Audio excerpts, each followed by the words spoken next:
どうも、カイです。今回は久しぶりの東京近郊シリーズです。今、埼玉県にいるんですけど、埼玉県も禁足地であったり、心霊スポットがたくさんあることで有名なので、今日一日、時間の許す限り見て回ります。今回紹介するのは、吉見百穴とその周辺です。このチャンネルは、教科書に載らない歴史に光を当てるチャンネルです。ぜひ、チャンネル登録お願いします。今回は、埼玉県吉見町吉見百穴に来ています。ここには7世紀に掘られたたくさんの横穴式の古墳があることで有名な場所です。見ての通りですね。ただここには同時に太平洋戦争中に作った軍需工場が存在します。その跡地は今でも心霊スポットとして有名なので、その実態について見ていければと思います。思ってたよりすごいわ。穴、本当に100くらいありそうだな。上も登れるらしいんで、ちょっと後で登ってみます。手が届くところにも穴がありますね。すごいたくさん穴あるんですけど、穴ごとにサイズが全然違くて、結構入り口も小さくて入るの難しそうですが、一つずつ見ていきますか。この横穴が作られた背景を説明すると、646年に出された白藻令の影響があります。古墳と聞くと思い浮かぶのは丘サイズの大きいものなんですけど、大化の改新以降、身分に応じて墓の規模や作業員の人数が規定され、お墓は以前よりも小さくなりました。そのような背景で小さいお墓がたくさん並ぶ吉見百穴が作られたそうです。この穴には地域の有力者とその家族が埋葬されていたと考えられています。さすがにここは入っちゃダメか。入っちゃダメなのかな。入っちゃダメとは書いてないけどね。かなり狭い空間です。一体どうやって収納したんですかね。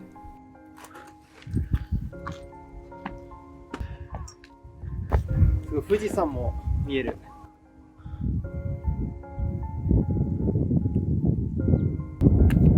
山の高いところにも穴がありますね。ここ中入れそうなんで入ってみましょうか。入れる。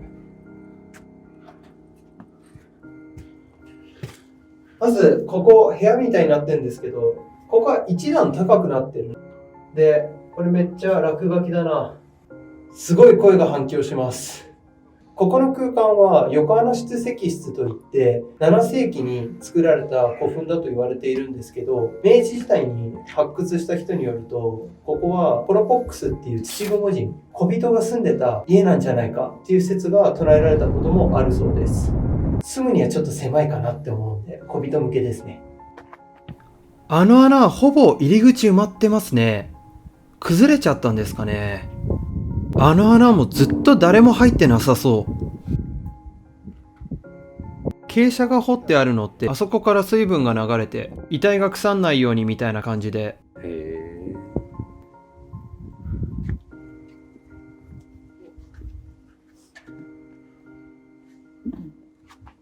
ここ空間がちょっと暗くて見えづらいかもしれないですけど、2つここに石台、高さがある台みたいなのがあるんですけど、ここは遺体を置いていた場所と考えられます。で、見るとちょっと傾斜がついてるんですけど、入り口こう見ると滑り台みたいですね。ここもあとさっき砂岩っぽかったんですけど、泥岩とかそこら辺の感じがしますね。岩山の頂上が見えてきました。景色はこんな感じです。奥に山が見えますね。頂上あたりからちょっと雰囲気が変わってきました。特に穴は見当たらないですね。あっさりと岩山の上登れちゃいました。カフェみたいなのがありますね。読まずに100歳までって書いてある。人住んでんのかな。百穴はこの岩の横についてるんで、特に山の上自体は見どころがないんで降りましょうか。ちなみに今カメラ回してくれてる人は八王子とか行った友達で、久しぶりに一緒に撮影してます。今日は山がないんで多分怒られないと思います。この下り好きな人いるんかな。あ、右から降りるんじゃないこれ。本当だ。そう。この山を下って今向かっているのが戦時中の軍需工場です。そこが心霊スポットとして有名なので見ていきましょう。ここが軍需工場内なんですが、入れなくなっているんで説明見ていきます。前調べだと入れるっていうことあったんですけど、崩壊の危険があるんで今調査中で入れないらしいですね。この洞窟なんですが、太平洋戦争中に作られた軍需工場の跡地だと言われています。これまで百穴を見てきたと思うんですけど、ここの岩っていうのは砂岩であったり泥岩っていったかなり削りやすい地層でできていたっていうところで、戦時中やはり米軍に見つからないように軍需工場を作るっていうところで、ここの穴っていうのが選ばれて掘られたと考えられています。軍需工場が作られた背景ですが、太平洋戦争の末期、米軍の空襲で日本の飛行機工場が壊滅的なダメージを受けてしまい、空襲を避けながら航空機の部品を製造できる場所が必要になりました。実際、古墳を破壊して穴が掘られたそうです。ただ、ここの穴っていうのは、朝鮮人労働者3000人を動員して掘らせたっていうところで、特に機械もない時代だったので、簡単に岩が崩れて多くの人が亡くなったと言われています。そのため彼らの霊っていうのが今でも出てくると言われています。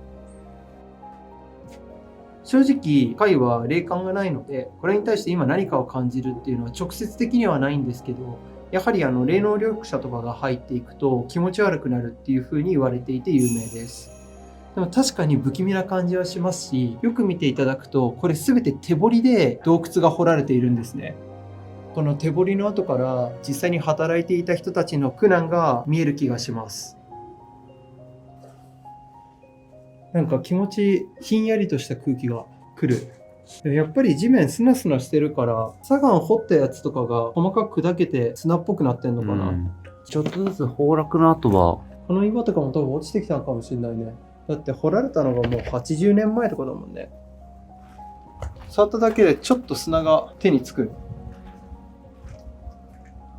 掘りやすそうだけどすぐ崩れそうで怖いね。軍需工場の入り口は見つかっただけで3カ所もありました。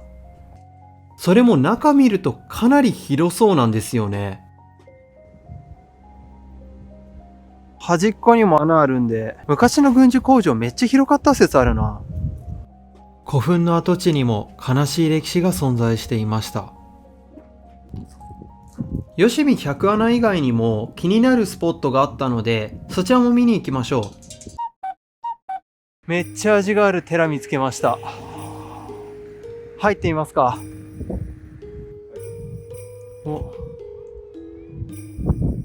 すごいな。天井も札貼ってあってめっちゃ古そう。ここは岩室観音堂と呼ばれています。こっから登れそうだな。行ってみますか。観音堂は弘法大師が観音像を彫刻し祀ったことが由来です。これとかここ来た人がペタペタ貼ってきてんのかな。戦国時代の小田原攻めで焼失したため、現在のお堂は1660年代に再建されました。無名なのが不思議なくらい。あそことかもやっぱ穴ぼこがたくさんあって、もう穴ぼこが多い地域なのかもしれない。左に見えるのが胎内巡りというところらしいので、後で行っています。すごい、この建物、岩切り抜いてその上に木組みを当てて支えてる感じがします。いや、ほんとバランスすごいね。地蔵がたくさんいらっしゃいます。これらの石仏は四国88カ所の霊地に建てられた本尊を模したものと言われ、ここでお参りをすればお遍路と同じ功徳を得られるそうです。これもみんな昔の人が削って作ったんだろうな。なんかここを渡ると縁起がいいらしいんで、胎内くぐりっていうらしいんですけど、取れるかな。いや、これ撮影きついぞ。よし。ここの穴だ。ここの穴をくぐるといいことがあるそうなんでくぐりましょう。この穴を通り抜けると安産祈願になるそうです。最後は岩窟ホテルを紹介して終わります。見えてきました。これだ。岩窟ホテル。現れました。やっぱ封鎖されてんな。これは明治から大正にかけて現地の高橋峯吉っていう人が知的好奇心をもとに穴を掘った場所らしいです。もともとここホテルとかそういうところにするつもりはなかったらしいんですけど、岩窟ホテルっていうのが岩窟ホテルっていう風に勘違いから名前を付けられたと言われています。岩窟売店みたいなのもありますね。この岩窟売店ですが、お店の方に伺ったところ、峯吉のひ孫さんがやられているお店でした。もともとは内部をきれいにして観光客を入れていたそうですが、台風で外壁が落ちたほか、それ以外の場所も少し崩れるようになったことから1987年に閉鎖されたそうです。現在は市に土地を売り、役所が管理しているそうです。あれなんかおしゃれだな。いや、ちょっと怖いか。落ちないように柵ついてます。今回は埼玉県吉見町、吉見百穴とその周辺を紹介しました。軍需工場に入れなかったのが残念でしたが、手彫りの跡であったり不気味な雰囲気は外からでも感じました。百穴自体も横穴に入れるという意味で貴重な体験ですし、岩室観音堂や岩窟ホテルも徒歩1分のところにあるので、気になる方はどうぞ。今回はここまで。それではチャオ。